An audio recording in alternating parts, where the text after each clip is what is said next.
দিনী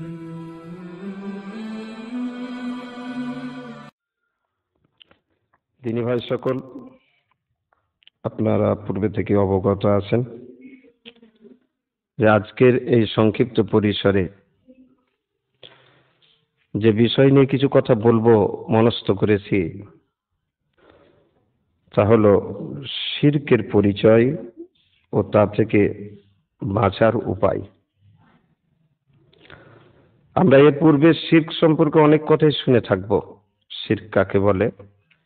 যারা শিরকে ডুবে আছে, যারা শিরকের দরে হাবুডুবু খাচ্ছে, তারাও বলে শিরকের কথা। শিরক বেদাত নিয়ে অনেক আলোচনা হয়, কিন্তু আমরা দেখি বক্তব্য শেষে অধিকাংশ লোক শিরক কাকে বলে এটাই বুঝতে পারে না। তার জন্য আমি বক্তব্যের বিষয় নির্ধারণ করেছি শিরকের পরিচয়। অন্য কিছু না বুঝতে পারলেও যেন শিরক কাকে বলে এই কথাটা যেন আমরা বুঝতে পারি। আসুন আমরা শিরক শব্দ নিয়ে সর্বপ্রথমে আলোচনা করব।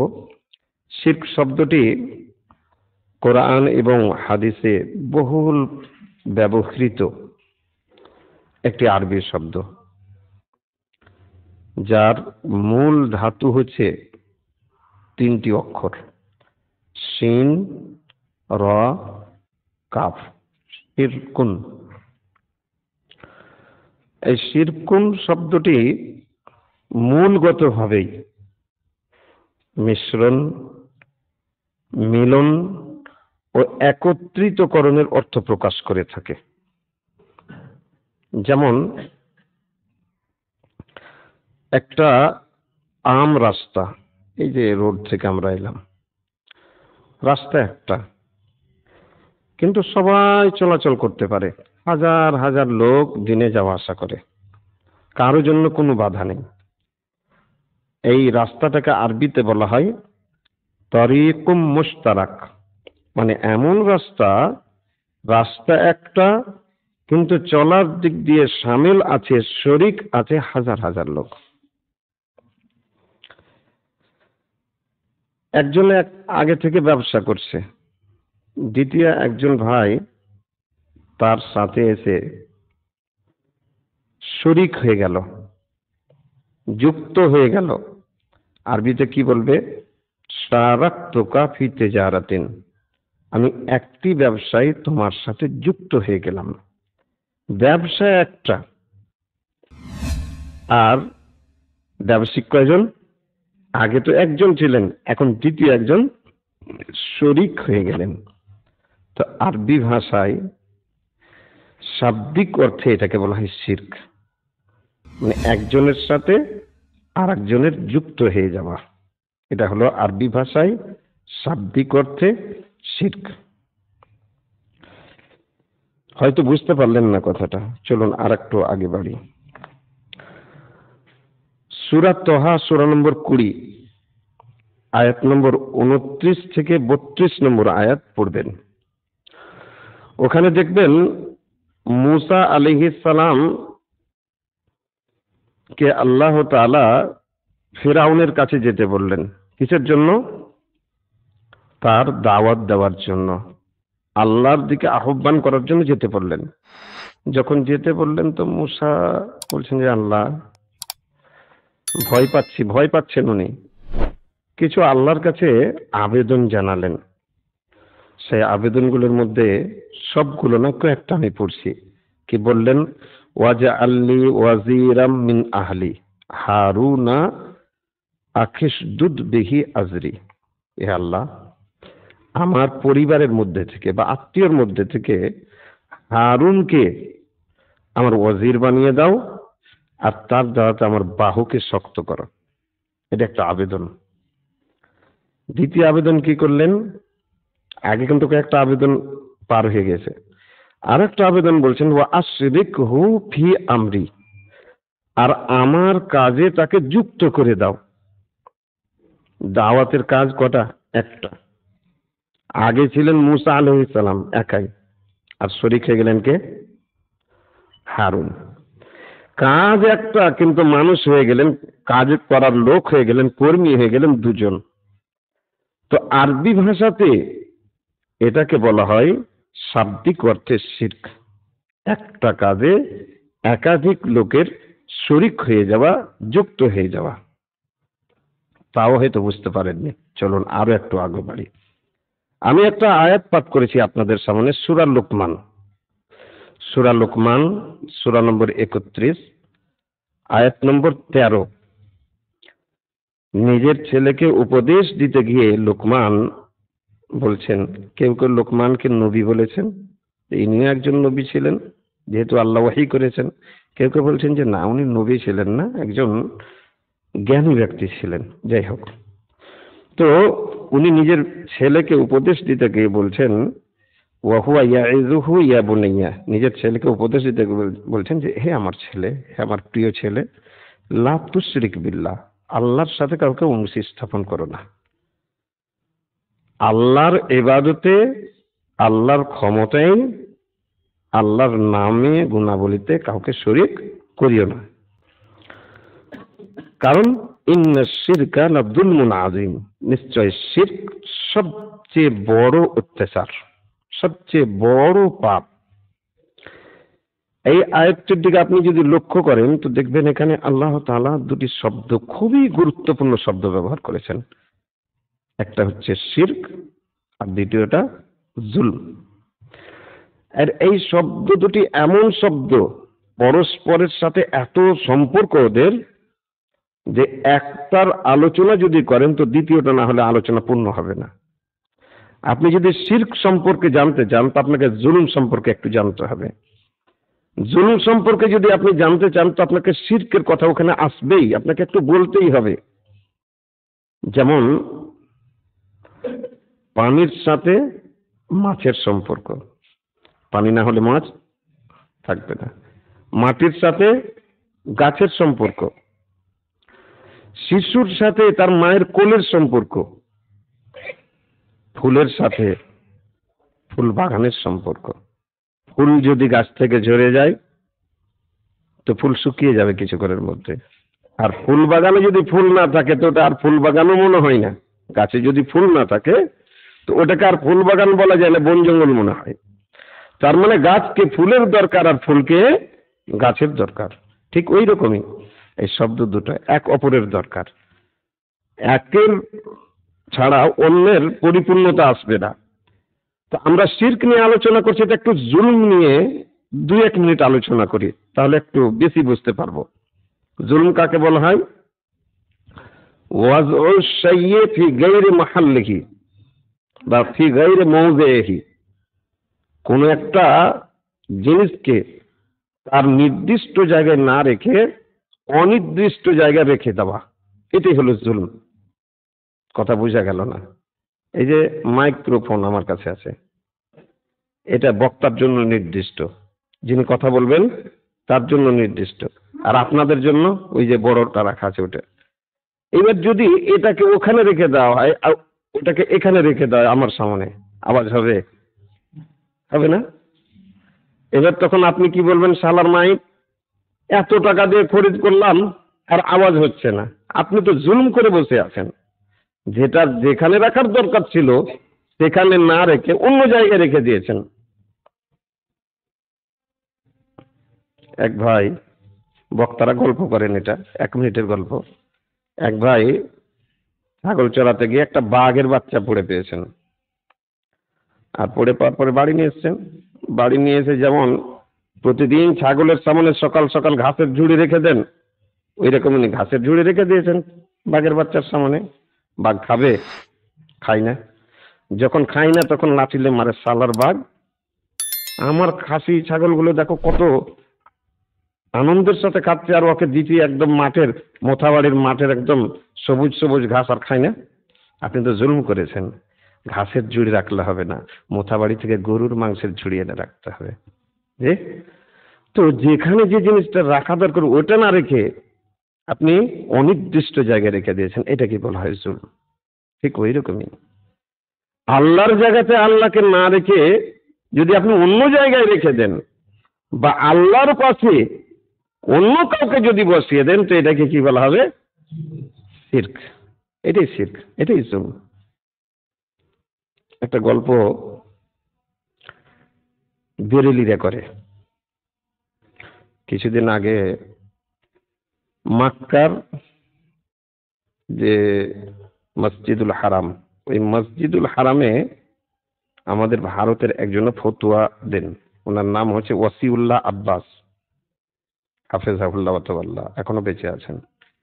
উনি এসেছিলেন দক্ষিণ 24 পরগনা আহলে হাদিসের ডাকে, বড় সম্মেলন ছিল, জেলা সম্মেলন। তো ওখানে এসে একটা উনি গল্প করলেন, আগেও শুনেছিলাম গল্পটা, যে একদিন আসরের পর আল্লাহ আর আব্দুল কাদের জিলানী বসে আছেন। তো আব্দুল কাদের জিলানী বলছেন, চলো আল্লাহ ঘুরে আসি, একটু ভালো লাগে না মনটা। আল্লাহ বলছে, চলো বৈকাল বেলা একটু ঘোরাঘুরি করাটা ভালো, হাত ছুটবে, ভালো লাগবে, চলো ঘুরে আসি। তো ঘুরতে গেছে, যেতে যেতে একটা নালা সামনে পড়ে গেছে, একটু চওড়াই আছে।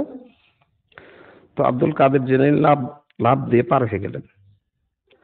আল্লাহ যখন লাভ দিতে গেলেন, তো আল্লাহ পাটা নদীর তীরে না পড়ে এতে পড়ে যাচ্ছিল, মানে উনি পা পিছলে সম্পূর্ণ পার না হতে পেরে উনি পড়ে যাচ্ছিলেন, আর আব্দুল কাদের জিলানী ধরে নিলেন।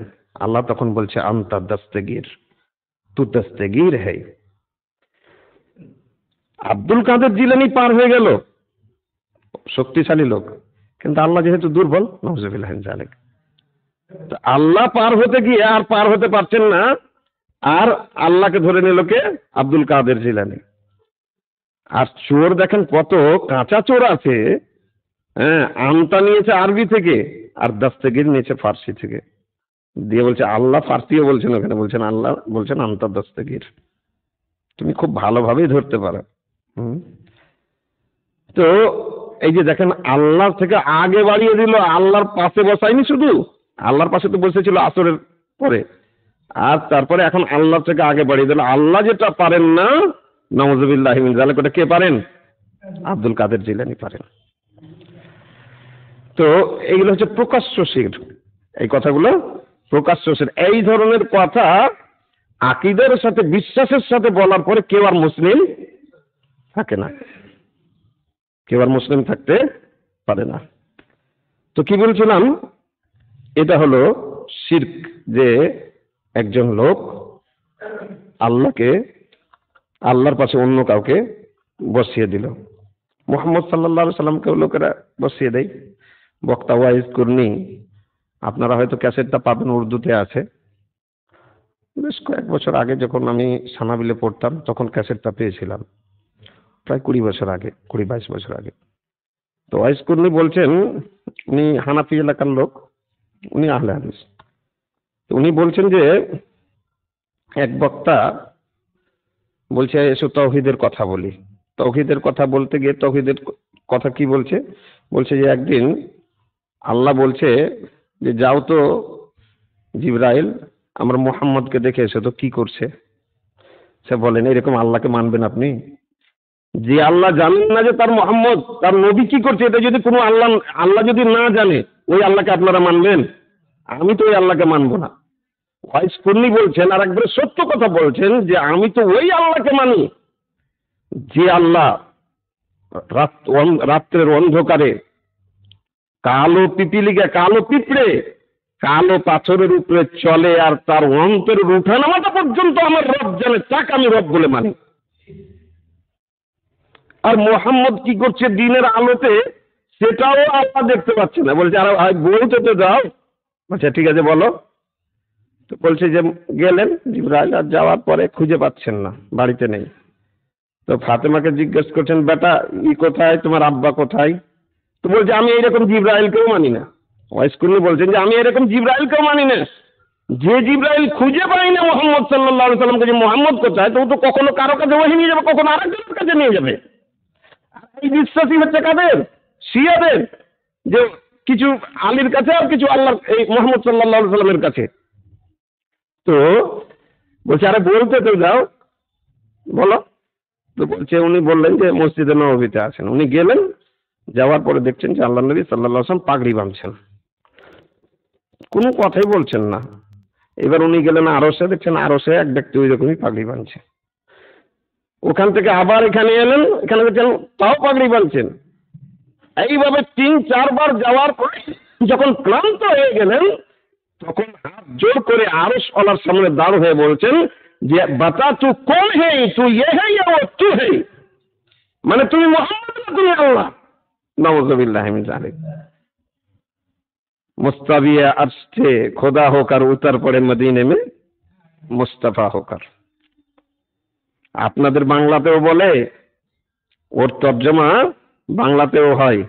এসকে হাবিব একজন কেউ আছে, হ্যাঁ, সৃষ্টিতে ছিলেন স্রষ্টাতে এলেন নবী আকরাম সাল্লাল্লাহ। যিনি স্রষ্টা হয়েছিলেন, স্রষ্টাতে ছিলেন, সৃষ্টিতে এলেন। স্রষ্টা হয়েছিলেন আর ছোট হয়ে আমিনের পেটে প্রবেশ করলেন, আর বের হয়েছে মোস্তফা হয়ে গেলেন নবী আকরাম সাল্লাল্লাহু নাউযুবিল্লাহ মিন যালিক। এইরকম কথা বলা বা এই রকমের আকীদা রাখা কোনো মুসলিমের কাজ নয়। অথচ আজকে তাদের সংখ্যা অনেক বেশি, তারাই আমরাকে কাফের বলে। আমরা হচ্ছে কাফের, আমি বলে হ্যাঁ ভাই আমরা কাফের, এতে কোনো সন্দেহ নেই। কিসের কাফের আমরা? আমরা কোরআন হাদিসের কাফের নয়। যে দিনের মধ্যে যে জিনিসগুলো তারা বাড়িয়ে দিয়েছে এইগুলোর কাফের আমরা এইগুলোকে অস্বীকার করি, আমরা কোরআন হাদিসকে অস্বীকার করি না। তো কি বলছিলাম, যে নবীর পাশে মোহাম্মদ সাল্লাল্লাহু আলাইহি সাল্লামকেও বসিয়ে দিল, বলছেন নবী আর মোহাম্মদে কোনো পার্থক্য নেই। অথচ আল্লাহ তাআলা স্পষ্ট ভাবে ঘোষণা করেছেন যে যে ঈমান আনার পরে নিজের ঈমানকে শিরক দ্বারা কলুষিত করলো না, সেই শুধু নাজাত পাবে। দেখুন কোরআনের একটা আয়াত আছে, সেই মুসলিমে হাদিসটা করা হয়েছে। তো কোরআনের আয়াত সূরা আনামের 82 নম্বর আয়াত, সূরা নম্বর 6 আয়াত নম্বর 82, আল্লাযীনা আমানু ওয়া লাম ইয়ালবিসু ঈমানাহুম বিযুলমিন উলাইকা লাহুমুল আমন। বলছেন যে যারা ঈমান আনলো আর নিজের ঈমানকে শিরকের সাথে মিশ্রিত করলো না, কলুষিত করলো না, একত্রিত করলো না, তো সেই পাওয়ার, নাজাত পাওয়ার বা নিরাপত্তা পাওয়ার তারাই যোগ্য। এখানে এই আয়াতটা বুঝতে পারছিলেন না সাহাবায়ে কেরাম। বলছেন যে কেমন কথা আল্লাহ নবী, আমাদের মধ্যে কে এমন আছে যে জুলম করেনি? আপনি এখানে তো জুলম বলেছেন, যে ঈমানাহুম বিজুলমি, জুলুমের সাথে মিশ্রিত করলো না। তো জুলম কে করেনি? আমরা সবাই তো জুলম করেছি। আল্লাহ নবী বলছেন তোমরা যে অর্থটা বুঝেছো ওই অর্থটা নয়। এখানে তোমরা শুনোনি লোকমান কি বলেছিল নিজের ছেলেকে, ইন্নাশ শিরকা লা যুলমুন আযীম, আর জুলম মানে হচ্ছে শিরক। তো এখানে বুঝিয়ে দিলেন আল্লাহ নবী যে এখানে জুলম যেটা বলা হয়েছে, জুলম মানে হচ্ছে শিরক। তো সহিহ বুখারী সহিহ মুসলিমে হাদিসটি আছে। তো আমরা বুঝতে পারলাম যে শিরক আসলে বলা হয় আল্লাহর সাথে, আল্লাহর জায়গাতে কাউকে বসিয়ে দেওয়া, অথবা আল্লাহর আগে বাড়িয়ে দেওয়া, বা আল্লাহর পাশে বসিয়ে দেওয়া, এগুলো হচ্ছে শিরক। এখন প্রশ্ন হচ্ছে, আচ্ছা ভাই, আল্লাহ তাআলা যুগে যুগে কালে কালে এতগুলো নবী রাসূল পাঠালেন যাতে করে কেউ শিরক না করে, যাতে করে কেউ কুফর না করে। এত কিছু করার পরে কেমন করে শিরক প্রবেশ করছে সমাজে? এখন কোরআন আছে, হাদিস আছে, লক্ষ লক্ষ উলামায়ে কেরাম আছেন, তারপরে শিরক কি করে প্রবেশ করে যাচ্ছে? আল্লাহ বলছেন ওয়ালাকাদ বাআসনা ফি কুল্লি উম্মাতির রাসূলা আন ইবুদুল্লাহ ওয়া ইজতানিবুত তাগুত, সূরা নাহল সূরা নম্বর 16 আয়াত নম্বর 36, যে আমি প্রত্যেক কওমে একজন করে রাসূল পাঠালাম, এই মর্মে ওহী করলাম যে তোমরা আল্লাহরই ইবাদত করো আর তাগুতকে বর্জন করো। ইজতানিবুত তাগুত, এই যে তাগুত, কিছুক্ষণ আগে আমরা দেখলাম না যে একজন দরগাতে গেল, ওই যে তাগুত, হ্যাঁ, দরগাতে গেল, আমরা আসছিলাম তো আমাদের সাথেই বসলো আমাদের এখানকারই লোক, আপনাদেরই সমাজের লোক, আপনারা এখানে আছেন, আপনাদেরই পাড়ার কেউ লোক। জিজ্ঞেস করলেন উনি, তো বলছেন যে দরগাতে যাচ্ছে। জি, তো শুক্রবার ভালো দিন, দরগাতে যাবে, দোয়াটা কবুল বেশি হবে। হ্যাঁ, তো এই যে প্রকাশ্য শিরক, এইগুলো তাগুত, এই হচ্ছে তাগুত। তাগুতের ব্যাখ্যা আছে, বড় ব্যাখ্যা আছে। তো কি করে প্রবেশ করছে এটা আমরাকে কিন্তু দেখতে হবে। আর আমরা যদি প্রবেশ দ্বারগুলো বন্ধ করে দিই তাহলে কিন্তু শিরক প্রবেশ করতে পারবে না। আল্লাহ রাসূল সাল্লাল্লাহু আলাইহি ওয়াসাল্লাম একটি হাদিসে বলেছেন, আল ঈমান বলে ইবনে তাইমিয়া রাহমাতুল্লাহি আলাইহির একটি বই আছে, ওই বইয়ের প্রথম খণ্ডের 58 পৃষ্ঠাতে একটি হাদিস আছে, হাদিসটিকে আলবানী রহমতুল্লাহ আলাইহি সহিহ বলেছেন। আল্লাহ রাসূল বলছেন, আশ-শিরকু ফি হাযিহিল উম্মাহ আখফা মিন দাবিবিন নামলা। শিরকটা হচ্ছে এই উম্মতের মধ্যে পিপীলিকার চলার গতি থেকেও খুবই গোপন। কেমন ভাবে আছে? পিপীলিকা যত গোপন ভাবে আসে, তার থেকেও গোপন ভাবে সমাজে শিরক প্রবেশ করে। আপনি বসে আছেন আর একটা পিছন থেকে পিঁপড়ে এসে আপনার কাপড়ে ঢুকে গেছে, আর যখন কামড় দিয়েছে তখন আপনি কামড় দিলে পিঁপড়ে আসে, পিঁপড়ে দেখ দেখ দেখ দেখ, তার আগে কিছু বুঝতে পারেননি। তার মানে পিঁপড়ের চলার গতি আমরা বুঝতে পারি না। আল্লাহ রাসূল কি বলছেন? এর চাইতেও গোপনে প্রবেশ করে কে? শিরক। তার মানে আমাদেরকে কত সচেতন থাকতে হবে। একটা উদাহরণ দিই আমি নিজের পক্ষ থেকে। একটা ছেলে পড়ছে, পরীক্ষা আছে, মাধ্যমিক পরীক্ষা, টেবিলে চেয়ারে বসে টেবিলে বই রেখে পড়ছে। ইচ্ছা আছে রাত 12টা পর্যন্ত বা 1টা পর্যন্ত পড়বো, কালকে পরীক্ষা আছে, খুব কড়া পরীক্ষা। আর কখন যে ঘুম এসছে, ও টেবিলে মাথা দিয়ে ঘুমিয়ে পড়েছে। কোন দিক থেকে এলো বলেন তো ঘুমটা? কোন দিক থেকে এলো? আগে থেকে এসেছে না পিছন থেকে না ডানে থেকে না বামে থেকে ওপর থেকে নিচে থেকে? বুঝতে পেরেছেন?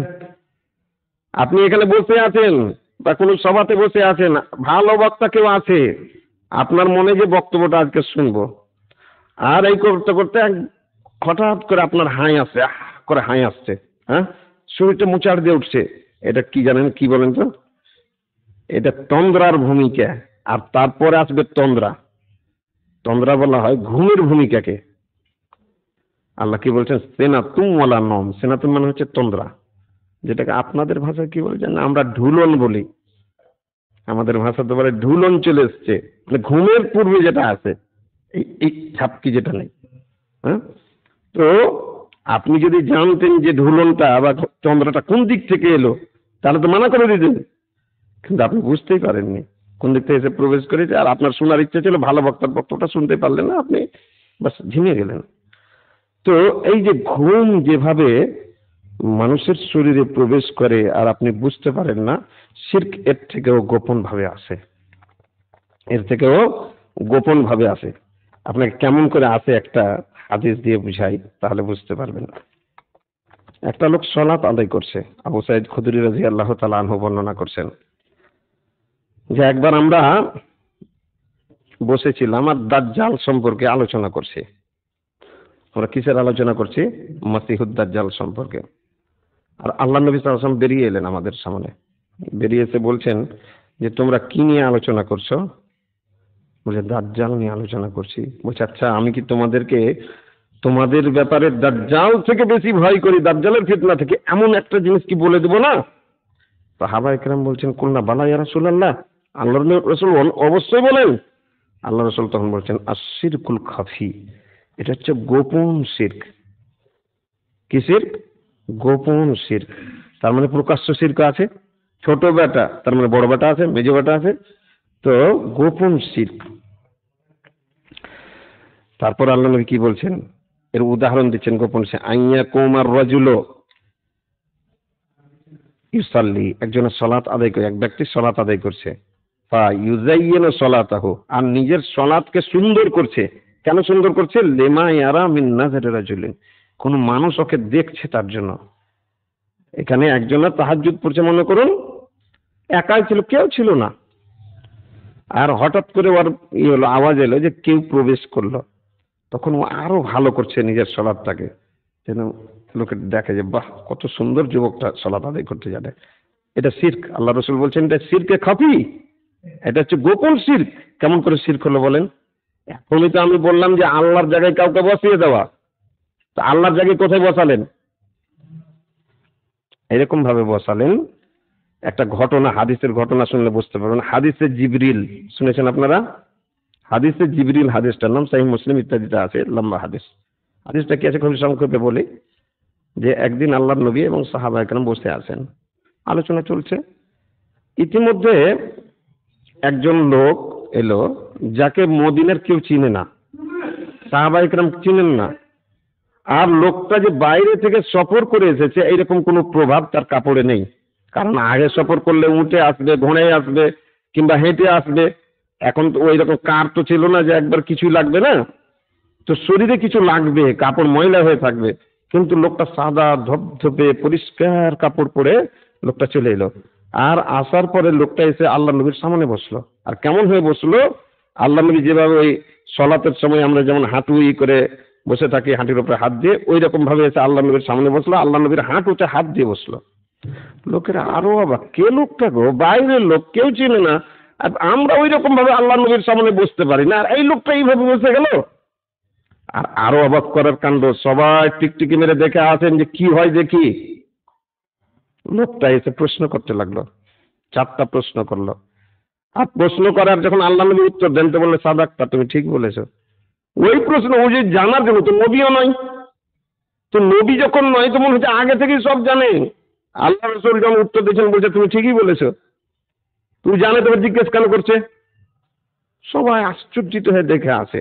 4টা প্রশ্ন করলো, তার মধ্যে একটা প্রশ্ন কি বললো, মাল এহসান ইয়া রাসূলুল্লাহ, আল্লাহ রসুল ইহসান কাকে বলে। আল্লাহ রসুল তখন তারিফ করছেন, আল এহসান আন তা'বুদাল্লাহা কাআন্নাকা তারাহু ইন লাম তাকুন তারাহু ফাইন্নাহু ইয়ারাক। এহসান বলা হয় তুমি আল্লাহর ইবাদত এমন ভাবে করবে যেন তুমি আল্লাহকে দেখছো। আর যদি তোমার ইমানের গতি এতটা না হয়, তবে এতটা হতে হবে যে তোমাকে আল্লাহ দেখছেন। এই যে আল্লাহকে দেখানো দরকার ছিল, কাকে দেখানো, নিজের সালাতটা আল্লাহকে, আল্লাহ দেখছেন। কিন্তু এবার ও কি করলো, যে পিছনে যে লোকটা বসে আছে ওই লোকটা দেখছে, তো শিরক হলো না। যেটা আল্লাহকে দেখানো দরকার ছিল মানুষকে দেখাতে লাগলো। এখান থেকে মিশ্রণ শুরু হলো। একবার প্রকাশ্য শিরক নয় এটা, তার জন্য আল্লাহ নবী বললেন এটাকে শিরকে খাফি বললেন। হ্যাঁ, শিরকে খাফি। কিছু লোক আছে সমাজে, আমাদের এলাকাতে, ভারতে, বাংলাদেশে, পাকিস্তানে কিছু লোক আছে যারা বলছে সংগঠন করা যাবে না, সংগঠন করলে হিংসা বিদ্বেষ দলাদলি ইত্যাদি হচ্ছে, সংগঠন করা যাবে না। আজি ভাই সংগঠন করা যাবে না, হিংসা বিদ্বেষ হয়েছে, তো তাহলে তো সলাত আদায় করা যাবে না, শিরক হয়েছে। শিরক তো সবচেয়ে, হিংসা বিদ্বেষ থেকে বড় গুনাহ। সলাত আদায় করতে গিয়ে কি হয়েছে, শিরক হয়েছে। সলাত আদায় করতে গিয়ে বেদাত হয়ে গেছে, শিরকের পর বেদাতের স্থান। এত বড় বড় গুনাহ হয়ে যাচ্ছে, যে গুনাহগুলো জাহান্নামে নিয়ে যাবে। এই গুনাহগুলোর জন্য যদি হয়ে যায় আমরাকে জাহান্নামে যেতে, তো নামাজ পড়ে লাভ কি, সলাত আদায় করে লাভ কি? সলাত আদায় করবো না, যেমন সংগঠন করবো না, হ্যাঁ, সলাতি আদায় করবো না নাকি? ভাই ভাই কাটাকাটি মারামারি, স্বামী স্ত্রীতে কত ঝগড়া, কত তালাক আর অমুক আর তমুক। তাহলে বিয়েই করতে হবে না, বিয়েই করবো না, স্ত্রীর সাথে খালি ঝগড়া হয় তো বিয়ে করবো না, কেউ বলে না তো এই কথাটা। সংগঠনে কিছু পাওয়া যায় না, তো টাকা পাওয়া যায় না, তার জন্য সংগঠনে দলাদলি হয়, তার জন্য সংগঠন করবে না। সংগঠন না করলে আজকে খুব সহজে ইসলাম প্রচার করা যাবে না। সংগঠন না করলে আপনি নিজের পরিবারকে সঠিক করতে পারবেন না, আপনাকে সংগঠন করতে হবে। সংগঠন করুন, দেখবেন যে পরিবার আপনি সঠিক করতে পারবেন, সহযোগিতা পাবেন এক অপরের কাছে, এক আলেম অপর আলেমের কাছে, সাধারণ লোক আলেমের কাছে, আলেমেরা সাধারণ লোকের কাছে, বিভিন্ন রকম ভাবে কেউ টাকা দিয়ে সহযোগিতা করবে, কেউ সময় দিয়ে সহযোগিতা, কেউ শ্রম দিয়ে সহযোগিতা, কেউ জ্ঞান দিয়ে সহযোগিতা, বিভিন্ন ভাবে করে একটা সংগঠন সবাই মিলে জুলে জান্নাতে যাওয়ার একটা রাস্তা তৈরি করবে। এটাই তো, আর তো কোনো উদ্দেশ্য নয়। তো কি বলছিলাম, যে শিরক, শিরক হয়ে গেল। একটা কথা আমি মধ্যেখানে বলে দিই, শিরক আর বেদাত, আল্লাহর রাসূল আল্লাহর সাথে অংশী স্থাপন করলেন হয়ে গেল কি শিরক, আর নবীর সাথে অংশী স্থাপন করলে হয়ে গেল বেদাত। যেমন আল্লাহর সাথে শিরক করলে, শরীক করলে বেঈমান হয়ে যায়, আল্লাহর সাথে শরীক, মুশরিক যেমন বেঈমান, এরকম বেদাতিও বেঈমান। মুশরিক যেমন জাহান্নামী, হারামাল্লাহু আলাইহিল জান্নাহ, ওই রকম বেদাতিও জাহান্নামী। এমনকি বেদাতির সম্মান যে করবে সে ইসলামকে ধ্বংস করলো। তো বুঝতে পারা গেল যে আল্লাহর সাথেও শরীক করা যাবে না, আর আল্লাহর রাসূল সাল্লাল্লাহু আলাইহি সাল্লামের সাথেও শরীক করা যাবে না। কিন্তু শরীকে একটু আলাদা আলাদা আছে। আল্লাহর সাথে শরীকের একটু পদ্ধতিটা আলাদা, আর রাসূলের সাথে শরীকের পদ্ধতিটা একটু আলাদা। আল্লাহর ইবাদতে, আল্লাহর ক্ষমতায়, আল্লাহর নাম ও গুণাবলীতে শরীক করা হচ্ছে শিরক, আর আল্লাহর রাসূল সাল্লাল্লাহু আলাইহি সাল্লামের তরিকা পদ্ধতির রীতিনীতিতে শরীক করা হচ্ছে বেদাত। ওখানে শরীক করা যাবে না। ইবাদত হবে আল্লাহর জন্য আর মুহাম্মদুর রাসূলুল্লাহ সাল্লাল্লাহু আলাইহি সাল্লামের রীতিনীতিতে। আপনি মনে করবেন যে মুহাম্মদকে ছেড়ে ইবাদত করব, আপনার ইবাদতের কোনো দরকার নেই আল্লাহর। ইবাদত করেন আল্লাহর জন্য, আল্লাহকে খুশি করার জন্য, মুহাম্মদকে খুশি করার জন্য নয়। মুহাম্মদ তো মরে গেছেন, ওনাকে খুশি করার কোনো দরকার নেই, আল্লাহকে খুশি করার জন্য। আর পদ্ধতিটা কার হবে? মুহাম্মদুর রাসূলুল্লাহ সাল্লাল্লাহু আলাইহি সাল্লাম। এই দুটা গুণ যদি আপনার ইবাদতে না থাকে তবে আপনার ইবাদত আল্লাহর কাছে গৃহীত হবে না। ইবাদত গৃহীত হওয়ার জন্য এই দুটা হচ্ছে শর্ত, আল্লাহর জন্য আর মুহাম্মদ সাল্লাল্লাহু আলাইহি সাল্লামের তরিকা পদ্ধতি অনুযায়ী। তো কি বলছিলাম যে শিরক কিভাবে আমাদের এতে প্রবেশ করে যাচ্ছে, খুব গোপন ভাবে প্রবেশ করে যাচ্ছে। আমরা বুঝতেই পারি না, অনেক সময় আমাদের ঘরের ছেলেরা, আমাদের ঘরের মেয়েরা এমন ভাবে শিরক করে দিচ্ছে যেটা আমরা বুঝতে পারি না। আমি যখন ছোট ছিলাম, খুবই ছোট তখন, কিন্তু কথাগুলো আমার মনে আছে। আমার যদি স্মরণ শক্তির কথা বলেন, আমি এমনি যে খুব ভালো ছাত্র তা নয়। হয় মনে করেন আমি হয়তো যদি 4 ভাগে বিভক্ত করা যেত, আমি দ্বিতীয় প্রকারের ছাত্র হব। মানে একবারে হাই র্যাঙ্ক নয়, আর কোনোদিন ফেল হওয়ার চান্স ছিল না। চিরদিনই 85, 90, প্রত্যেকটা বইয়ে 90, 91, 92 এরকম করে পেয়েছি। কিন্তু 98, 99 এক একটা বইয়ে পেয়েছি, বা 100 এক একটা বইয়ে পেয়েছি। সব বই যে 98 উঠাতে পারবে এরকম হয়নি কোনোদিন। তো দ্বিতীয় নম্বরের ছাত্র ছিলাম, কিন্তু স্মরণ শক্তি ছিল আমার কেমন, 2.5 বছর থেকে কথাগুলো আমার মনে আছে। যখন আমার বয়স 2.5 বছর, তখন থেকে আমার অনেক কথা মনে আছে। 2.5 বছর ছিলাম তখন আমি কোথায় ঘুমাতাম, কেমন আমার ঘুমাবার বিছানাটা কেমন ছিল, মা কোথায় থাকতো, আমি কোথায় ঘুমাতাম, আমি কি খেতাম, সব আমার মনে আছে। আমি মাকে বলি এখনো, তো মা অবাক যায় যে একবার সত্য কথা বলছিস রে বেটা, কি করে বলছিস, আমাদের বাড়িটা কেমন ছিল, কোনখানে আলমারিটা রাখা ছিল, কোনখানে কেমন, সব বলতে পারি আমি। অনেক আগে ভেঙে গেছে বাড়িগুলা। তো 2.5 বছরের কথাগুলো মনে থাকে। তো কি বলছিলাম, কি বলতে বলতে বললাম যে হ্যাঁ, তো কি বলছিলাম যে শিরক কি করে গোপন ভাবে, এত গোপন ভাবে আমাদের কাছে প্রবেশ করে যায় যে আমরা বুঝতে পারি না। তো এই 2.5 বছর বা 3 বছর আমার বয়স ছিল তখন। তো আমি ওখানে শুয়ে আছি, চেতন আছি, ঘুম নেই। আর একজন আমাদের কাকাতো বোনের মধ্যে একজন এসে মায়ের সাথে গল্প করছে, তা আমাদের ভাষাতে। তো কথা বলতে বলতে একটা ওই টিকটিকি ঠিক ঠিক ঠিক ঠিক করে উঠেছে। তো কাকাতো বোনটা বলছে, দেখলি কে কাকি, আমি ঠিকই কথা কয়েছি, যদি ঠিকই কথা না কইতাম তো টিকটিকিটাও আমার সাক্ষী দিচ্ছে, মানে আমাদের ভাষা এটা। দেখলি আমি ঠিকই কথা কয়েছি, হ্যাঁ, যদি না কইতাম তো টিকটিকিটাও আমার সাক্ষী দিচ্ছে। এটা শিরক হয়ে গেল। আপনি কোথায় কি করেছেন এটা জানার মালিক কে? এটা অদৃশ্য, কেউ ছিল না ওখানে, কোনো মানুষ ছিল তো জেনেছে। এটা জানার মালিক, অদৃশ্যটা জানার মালিক একমাত্র আল্লাহ তাআলা। অথচ আপনি মেনে নিলেন একটা টিকটিকে, নিকৃষ্ট প্রাণী, এত নিকৃষ্ট যে তাকে এক বাড়ি থেকে যদি মারতে পারে এক ঘায়ে তো 100 নিতে পারা যাবে। এত নিকৃষ্ট প্রাণী যখন মারলেনি এক ঘায়ে যদি কেউ মারে তো 100 নাকি পাবে।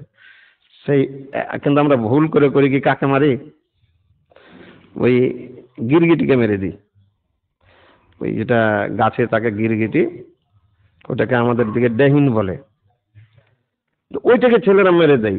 কিন্তু ওইটাকে মারার কথা নেই, কাকে মারার কথা আছে, এই যে যেটা চলাফেরা করে ঘরের ভিতরে, পায়খানা 2 রকমের, কালো আর সাদা পায়খানা থাকবে, আর ওতে বিষ থাকে পায়খানাটাতে, তো এটাকে মারার কথা আছে। ওয়াজাগ, হাদিসে ওয়াজাগ শব্দ এসছে। একে মারলে নাকি কিভাবে, ওটাকে মারা যাবে না, ও কোনো দোষ করেনি আমাদের, একে মারতে আল্লাহ নবী বলেছেন।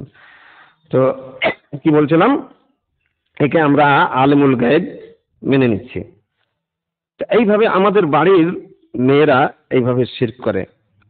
আমাদের বাড়ির ছেলেরা কিভাবে শিরক করে, বাজারে গিয়ে গণকদারকে হাত দেখাচ্ছে যে দেখো তো, ওই যে লাল কাপড় ঘেরুয়া দিয়ে বসে আছে, তো বলছে যে 6 মাস আগেকার 6 মাস পরেকার সব কথা বলে দিতে পারবে।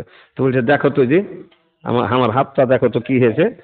তো বলছে যে তোমার সবই তো ঠিক চলছে, কিন্তু মঙ্গল গ্রহটা ঠিক চলছে না। বলছে কি হবে?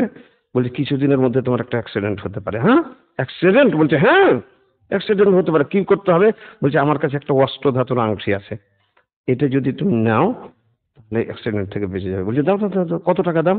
বলছে এমনিতে 500 টাকা, তোমার কাছে 200 টাকা দিব। হ্যাঁ, তুমি মায়ের পেটের ভাই, 200 টাকা দিব। তারপর আঙুলটিটা যেমন ভরা হয়েছে আঙুলে, তখন লম্বা শ্বাস নিয়ে বলছে আর অ্যাক্সিডেন্ট, মানে বেঁচে গেল, আর মরবে না। আঙুলটি ভরতে ভরতে একবারে নিরাপদ। তো এইভাবে আমাদের ছেলেরাও শিরক করে। আর আমরা কি বলি? আমরা আহলুল হাদিস, আমাদের বাড়িতে শিরক নেই, বেদাত নেই, আমরা আলিমুল গায়ব, আল্লাহ ছাড়া কাউকে মানি না, ইত্যাদি ইত্যাদি। তো এই আত্মতুষ্টিতে ভুগলেও হবে না, এমন ভাবে কোনখান দিয়ে যে ঢুকে যায় আপনার বাড়িতে আপনি বুঝতে পারবেন না। তার জন্য খুব লক্ষ্য রাখতে হবে। এর 3টা আছে, প্রবেশ পথ আছে। কটা প্রবেশ পথ আছে শিরকের? 3টা প্রবেশ পথ। সময় থাকলে বলতাম, কিন্তু একটু হালকা করে আপনারাকে ইশারা করব। 3টা প্রবেশ পথ আছে। 3টা প্রবেশ পথে যদি আমরা ভালোভাবে গেট দরজা লাগিয়ে দিতে পারি, পাহারাদার প্রহরী যদি রেখে দিতে পারি, তো ইনশাআল্লাহ শিরক প্রবেশ করতে পারবে না। প্রথম প্রবেশ পথ হচ্ছে আল্লাহর ক্ষমতায় শিরক, যেটা আল্লাহ ছাড়া কেউ পারবে না। এমন কাজে অন্যকে ওই ক্ষমতাটা দিয়ে দেওয়া, যেমন বললাম আলেমুল গায়ব, আল্লাহ ব্যতীত অন্যকে আলেমুল গায়ব মেনে নেওয়া। যারা বেরেলি, হানাফি, এরা কাকে আলেমুল গায়ব মানে? আল্লাহ নবীকে আলেমুল গায়ব। আর আমাদের লোকেরা নবীকে তো মানে না, কিন্তু টিকটিকিকে মানে। আর কাকে? ওই গণকদারকে, যার কোনো জাত নেই। সালা মানুষের এতে পয়দা হয়েছে না কিছু হয়েছে ওটাও জানা নেই। হ্যাঁ, কোন জাতের যে আছে, হিন্দু আছে না কোন জাতের আছে, ওকেই আলেমুল গায়ব মেনে নিচ্ছে। 6 মাস আগেকার 6 মাস পরেকার কথা বলে দিতে পারবে। কারি মোহাম্মদ হানিফ, বক্তা মোহাম্মদ হানিফ পাকিস্তানের, উনি একটা গল্প বলছেন, উনি নিজের ঘটনা। উনি অন্ধ, 2 চোখের অন্ধ, বক্তা, মুলতান ওনার বাড়ি। তো বলছেন যে একদিন মুলতান বাজারে উঠেছি, তো আমার সাথে যে আছে বলছে, बाबा यहाँ पर लिखा है कि 6 महीने आगे पहले का, 6 महीने बाद का सब बता देगा। तो कौन है वो, ले चलो। নিয়ে গেল। তারপর নিয়ে যেয়ে দেখছে, দেখলে कौन है बाबा तो, अच्छा बता मेरी शादी होगी कि या नहीं, देख मेरा हाथ। तो देख ले, তারপর বলছে तेरी शादी नहीं होती। আমি তোমার বিয়ে হবে না। বলছে खोटे मेरे 8 बच्चे हैं, 8টা আমার ছেলে মেলে, বিয়ে হয়ে 8টা ছেলে হয়ে গেছে। আর বলছে যেমন বলা ছিল সব খেল খতম, সব পালিয়ে গেল, তারা কিছুই জানে না। তো এইরকম হয়, মানে লোকেরা দাবি করে নিজের, মানে পেট ভরার জন্য কত রকম করে যে মানুষ পেট ভরে দুনিয়াতে, আল্লাহ ভালো জানে। ওই রকম করাচির একটা ঘটনা উনি বললেন, যে এক জায়গাতে এইরকম একজনে লিখেছে যে 6 মাস আগেকার 6 মাস পরেকার কথা বলে দেবে। তো 2জন আহলে হাদিসের যুবক, আহলে হাদিসের তো ওই রকমই হয়, বুকে পাটা থাকে। বলছে ঠিক আছে, দেখছি 6 মাস আগেকার 6 মাস পরেকার কথা বলে দিবি। বলছে চবে, ওই যে তুই একদিকে জুতা ধরবি আর আমি একদিকে জুতা ধরে থাকবো। এখন 9টা বাজছে, আর ওকে বলবো যে 9টা 5 মিনিটে তোর পিঠে জুতা পড়বে কি পড়বে না বল। আর যদি ও বলে যে পড়বে তাহলে মারবো না, আর যদি বলে পড়বে না তখন জুতা মারতে শুরু করবো। তখন আর এটা ভুল হয়ে যাবে। 6 মাস তো দূরের কথা, 5 মিনিটের কথা। নিয়ে তো যে ওইভাবে ধরে নিয়েছে, দিয়ে তখন ও ছিল খুব চালাক। আসলে যারা 2 নম্বরই কাজ করে তারা খুব চালাক হয়। আর যেমন ওইভাবে ধরাও, বলছে ভাই পাও ধরছি, আমি কিছুই জানি না রে ভাই, আমাকে ক্ষমা করে দে। বলছে হাত এখান থেকে পালা। তো 6 মাস আগেকার 6 মাস পরেকার কথা জানে, আর আপনারা আহলে হাদিস যুবকেরা এগুলো মেনে নেই। তো কি বলছিলাম, যে আল্লাহ নবী নিজেই জানেন না, আলিমুল গায়ব আল্লাহ নবী ছিলেন না। কিন্তু একটা জিনিস বুঝতে ভুল করবেন না, যে আল্লাহ নবীকে যে কথাগুলো আল্লাহ জানিয়ে দিয়েছিলেন, গায়বের কথা, অদৃশ্যের কথা, এগুলো জানতেন। চাবিটা দেননি, যে চাবি খুলে তুমি যত গায়ব আছে সব ই করে নাও, শিখে নাও, এটা দেননি। কিন্তু যে নবীকে যতটা দিয়েছেন ততটা ওনারা জানতেন। তার জন্য আল্লাহ নবী সাল্লাল্লাহু আলাইহি ওয়াসাল্লাম বলছেন যে কুল লা আমলিকু লিনাফসি নাফআ ওয়ালা যাররা, বলে দেন যে আমি নিজের মানে নাফা, মানে নাফা মানে উপকার, আর অপকার ক্ষতি, এই দুটাই আমি জানতাম না, জানি না। আল্লাহ যতটা আমার করেন, যা চান ওটাই হয়। ওয়ালাউ কুনতু আলামুল গায়ব, আর যদি আমি জানতাম গায়ব, অদৃশ্য যে জানতাম, লাস্তাকসারতু মিনাল খায়র, তাহলে আমি প্রভূত কল্যাণ অর্জন করে নিতাম। ওমা মাসানিয়াস সু, আর আমাকে কোনো অকল্যাণ স্পর্শ করতো না। কিন্তু অনেক অকল্যাণ স্পর্শ করেছে আল্লাহ নবীকে। আল্লাহ নবীর স্ত্রী আম্মা আয়েশা যাকে সব থেকে ভালোবাসেন তার উপরে কি লাগিয়ে দিল? অপবাদ লাগিয়ে দিল, আর দীর্ঘদিন পর্যন্ত থেকে গেল। আল্লাহ নবী যদি জানতেন তো ই করতেন না যে আল্লাহর আয়াত অবতীর্ণ হয়, ছাড়ো এটা কিছুই হয়নি, আমি সবই জানি। আল্লাহ নবী তো বললেন না। আল্লাহ নবী কি বলছেন? যে শেষ দিন যখন আয়াত অবতীর্ণ হয় তার একটু আগে বলছেন যে আয়েশা যদি তুমি সত্যি করেছো তো আল্লাহর কাছে ক্ষমা চাও, আর যদি না করেছো তো আল্লাহ তোমার ব্যাপারে বলবে কিছু। আর বের হলেন ওখান থেকে, আর আয়াত অবতীর্ণ হতে লাগলো সূরা নূরের আয়াত। তার মানে আল্লাহ নবী জানতেন না? অদৃশ্য যদি জানতেন তো আল্লাহ নবী এগুলো বলতেন? এই কথাগুলো কিছুই বলতেন না। তো অদৃশ্যের চাবিকাঠি আল্লাহ নবীর কাছে ছিল না। তার জন্য আল্লাহ তাআলা বলছেন ওয়া ইনদাহু মাফাতিহুল গায়ব লা ইয়ালামুহা ইল্লাহু। অদৃশ্যের যে চাবি এটা আল্লাহর কাছে আছে, তা সে কেউ জানে না। কিন্তু হ্যাঁ, যতটা আল্লাহ নবীকে জানিয়ে দিয়েছিল, হ্যাঁ আমরা হানাফিরা সবকিছুই বলছে একবারে আল্লাহ নবী সবই কিছুই জানেন, আর আমাদের আহলে হাদিসরাও ভুল করছে, এরা বলছে কিছুই জানতেন না। দুটাই ভুল, কিছুই জানতেন না নয়, যতটা আল্লাহ জানিয়ে দিয়েছিলেন ততটা জানতেন। যতটা আল্লাহ জানিয়ে দিয়েছিলেন ততটা আল্লাহ নবী জানতেন, কিন্তু চাবিটা দেননি, কিছু কিছু জানতেন আল্লাহ নবী। তো একটা রাস্তা, আরো আরো কয়েকটা আছে, তো ওগুলো বলছি না। আমি 3টা গেট নিয়ে আলোচনা করে আপনাদেরকে 2 মিনিটের মধ্যে ছেড়ে দেবো। যে আমাকে 50 পর্যন্ত বলা হয়েছে, আর 1 মিনিট আছে, ওর মধ্যেই ছেড়ে দেবো। দ্বিতীয় প্রবেশ পথ হচ্ছে আল্লাহর ইবাদতে অংশী স্থাপন করা। আর তৃতীয় দরজা হচ্ছে আল্লাহর নাম এবং গুণাবলীতে আল্লাহর সাথে শরীক করা। একটু খালি আল্লাহর ইবাদত নিয়ে একটু বলি, 2 মিনিট বলি। আল্লাহ তাআলা এখানে বুঝতে পারা যাবে কথাটা কেমন ভাবে শিরক করা হয়। আল্লাহ তাআলা কি বলছেন? ইয়াকা না'বুদু ওয়া ইয়াকা নাস্তাইন। মানে আমরা বলছি যে আল্লাহ আমরা তোমারই ইবাদত করি আর তোমার কাছেই সহযোগিতা চাই। এবার যদি কেউ এটা না বলে আল্লাহ তোমারও ইবাদত করি আর তোমার কাছেও সহযোগিতা চাই, এটা হলো শিরক। মানে তোমারও ইবাদত করি মানে অন্য কারো করি আর তোমারও করি, তো শিরক হয়ে গেল এটা। আল্লাহ বলছেন না, এটা নয়। শুধু বল যে তোমারই করি অন্য কারো করি না, তবে শিরক হবে না, আর তোমারও করি তবে শিরক হয়ে যাবে।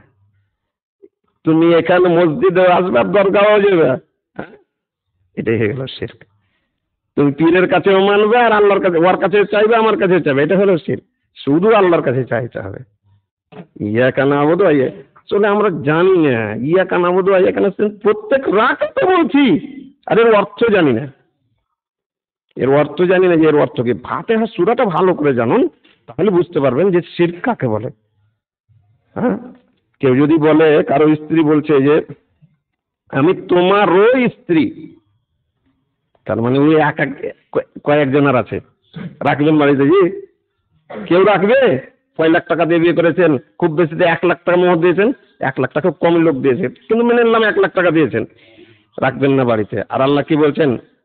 খালাকনা লাকুম মা ফিল আরদি জামিয়া। হে বান্দা, আমি তোমার জন্য দুনিয়ার সব কিছু তৈরি করেছি, তারপরও আপনি শিরক করেই যায়। অধিকাংশ লোক যারা মুসলিম বলে দাবি করছে, তাদের অধিকাংশ আল্লাহর সাথে শিরক করছে। আল্লাহ কি করছেন?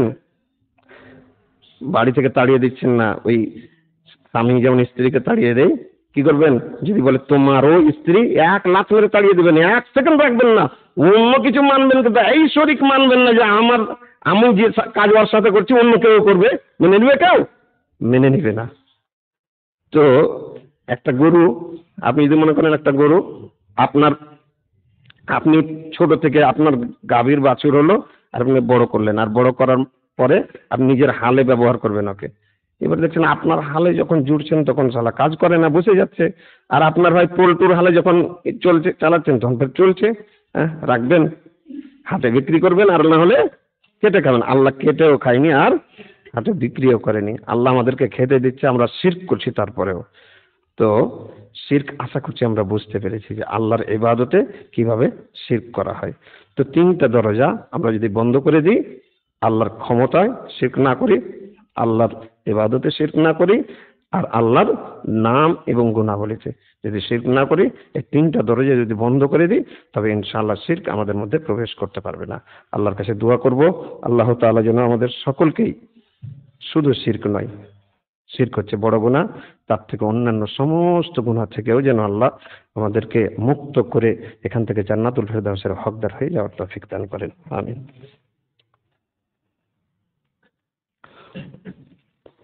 نحمده ونصلي على رسوله الكريم أما بعد أعوذ بالله من الشيطان الرجيم إن الله وملائكته يصلون على النبي يا أيها الذين آمنوا صلوا عليه وسلموا تسليما اللهم صل على محمد وعلى آل محمد كما صليت على إبراهيم وعلى آل إبراهيم إنك حميد مجيد اللهم بارك على محمد وعلى آل محمد كما باركت على إبراهيم وعلى آل إبراهيم إنك حميد مجيد। দিনী ভাই সকল, প্রায় 50 মিনিট ধরে আপনাদের সামনে শিরক নিয়ে আলোচনা করলাম।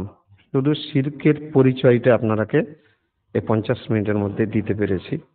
আশা করছি কথাগুলো বুঝতে পেরেছেন। যারা প্রথম থেকে ছিলেন বিশেষভাবে তারা বুঝতে পেরেছেন শিরক কাকে বলে আর কি করে বাঁচা যায়। 3টা গেট আছে, 3টা দরজা, এই 3টা প্রবেশ পথ। 3টা প্রবেশ পথকে বন্ধ করে দিলেই ইনশাআল্লাহ আমরা শিরক থেকে রক্ষা পাবো। আর আল্লাহর কাছে দোয়া করো। সব থেকে বড় জিনিস হচ্ছে যে আল্লাহর কাছে দোয়া করা। আপনি দেখুন ইব্রাহিম আলাইহিস সালাম প্রথম থেকেই ছোট থেকে লড়াই করছেন কিসের বিরুদ্ধে? মূর্তি পূজার বিরুদ্ধে। আর শেষে গিয়ে কি বলছেন? আল্লাহুম্মা জুনুবনি ওয়া বানিয়া আন না'বুদাল আসনাম। হে আল্লাহ, আমাকে এবং আমার ছেলে মেয়েরাকে, আমার সন্তানেরাকে মূর্তি পূজা থেকে বাঁচাও। কখন বলছেন? সন্তান সন্ততি হওয়ার পরে। তো লড়াই করে আসছেন আর ফের আল্লাহর কাছে দোয়া করছেন। ঠিক ওই রকম আমরা লড়াইও করব শিরকের বিরুদ্ধে, কুফরের বিরুদ্ধে, অপসংস্কৃতির বিরুদ্ধে, বেদাতের বিরুদ্ধে, যত রকম শরীয়ত গর্হিত কাজ আছে সবের বিরুদ্ধে লড়াইও করব আর আল্লাহর কাছে ক্ষমতাও চাইব, অক্সিজেন চাইবো আল্লাহর কাছে যে আল্লাহ তুমি আমাকে রক্ষা করো, রক্ষা নিজেকে মুক্ত করো, তৌফিক দান করো। তৌফিকটা আল্লাহর কাছে চাইবো। আল্লাহ যেন আমাদেরকে তৌফিক দান করেন। আর আমাদের মূল উদ্দেশ্য সমস্ত কিছু আমরা ছাড়ছি আস্তে আস্তে আস্তে আস্তে। আপনারা তো অন্য সমাজে আছেন, আমরা আহলে হাদিস সমাজে থেকেও আমাদের অবস্থা খুব কঠিন। আল্লাহকে মানতে গিয়ে, রাসূলকে মানতে গিয়ে আমাদের খুব অবস্থা কঠিন। আমরাকেও মসজিদ থেকে বের হতে হয়েছে, আমরাকেও অনেক কিছু ত্যাগ করতে হয়েছে। ভাই আমাদের জানেন, আতাউর রহমান ভাই অনেক কিছু জানেন, আমাদের এলাকায় থেকেছেন, যে আমাদের এলাকা 100% 98% আহলে হাদিস। যত মুসলিম একটা গ্রাম, শুধু গোটা ফারাক্কার বুকে একটা গ্রামের একটা পাড়া শুধু আছে বেরেলিদের, তাছাড়া সবই। আর 73% আমরা হচ্ছি ওখানে আহলে হাদিস, মানে ইয়ার মধ্যে মুসলিম। আর তার মধ্যে 99% আমরা আহলে হাদিস। তারপরে আমাদেরকে লড়াই করতে হয় আহলে হাদিসকে আহলে হাদিসের সাথে, আল্লাহর দিনের উপরে আমল করার জন্য, কোরআন হাদিসের উপরে আমল করার জন্য। যাই হোক, আল্লাহর কাছে দোয়া করব আল্লাহ যেন আমাদেরকে জান্নাতি হওয়ার তৌফিক দান করেন। আমিন।